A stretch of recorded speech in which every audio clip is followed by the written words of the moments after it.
How are you guys today?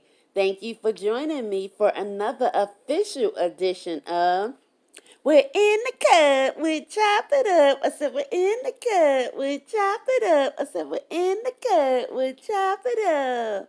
Hey y'all, if you're new past my channel, I'm Pumpkin. Don't forget to hit the subscription button and leave me a comment. And I'll answer you back. Anyway, let's get right into it, y'all. Y'all know I'll just be talking to y'all like I'm talking to, my family and people in the house. It's a one hit wonder over here. I don't edit any of what I say. I just keep it pushing. If I make a mistake, that's what we do. Anyway, y'all, we're going to talk about Tamar today and David.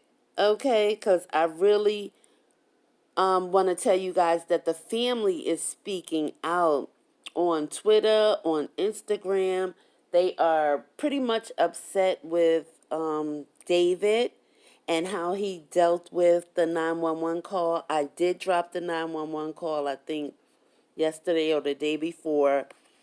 And he does, seem pretty sincere in the call, but he does go on to talk about the problems and the situation that Tamar Braxton is having with WeTV and her contract, and he's crying. He goes on to say, when will she be free and things like that.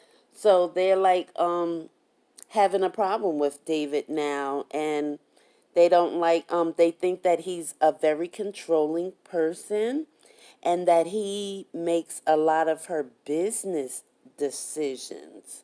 Yeah, and did y'all see the little clip? I also dropped a sneak peek of the trailer, and on a little bit of one part, maybe they're arguing, David Adefesco and Tamar Braxton, and I know we do hear her yelling, David, stop, so I'm not quite sure. And from what I understand, when the trailer did drop, that David had a real problem with the way that he was being portrayed on the show. Even before the show even came out, the little clips, they didn't show him as such a sweet, loving, crying on the phone boyfriend.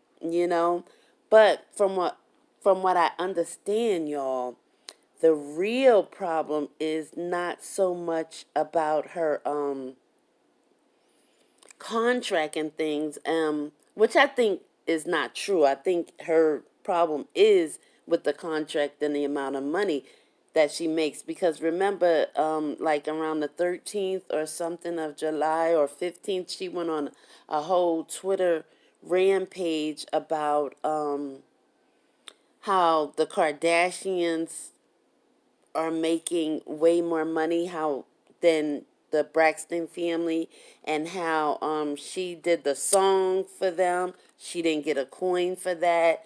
Things like that. And I think that the real problem is the money situation, because allegedly, I hear that they are living in the Ritz-Carlton. Okay, now let's get into it, because rumor has it that they are on the verge of eviction at the Ritz-Carlton, because it's very, very expensive to live there. Why aren't they in a house? It costs them $25,000 a month to live at the Ritz-Carlton. Now, does David have any money? I'm not sure. I know he started that YouTube page. Is he trying to get coinage off of any avenue that he can? And is that why she went to WeTV and started this show, and then now they doing her dirty? I don't understand. Does David have any money? I know they said he's from Nigeria, and he's like a wealth manager. He has a degree from Harvard. He's the owner of Scooty Line, and that helps with like student loans and financial things in that matter. I didn't really look all into that, but I know that is what that company does. So who's paying for their stay at the Ritz-Carlton? So I know her sisters are very upset and they are speaking out. And I just wanted to share with you guys a little bit about the note that she allegedly sent to her family and the WeTV network. And it goes as stated. The note says, I am a slave. I do not own the rights to my life, my story, my pictures, my thoughts, or my beliefs. I asked my master to free me. I'm threatened and punished for it. The only way I see out is death. I will choose that before I continue to love like this. Please help me. Then after that, she went back to Twitter and she changed her name to Tamar, quote unquote, slave Braxton. So I don't know what's going on. I think it's financial woes. I know it is a different lifestyle than she's accustomed to being with Vince, definitely, and Vince and her together. So I'm not sure where this is all gonna lead to. And do y'all think David is a good fit for her? Do you think he should have been on the phone with the 911, talking to the 911 operator like he was a therapist or something?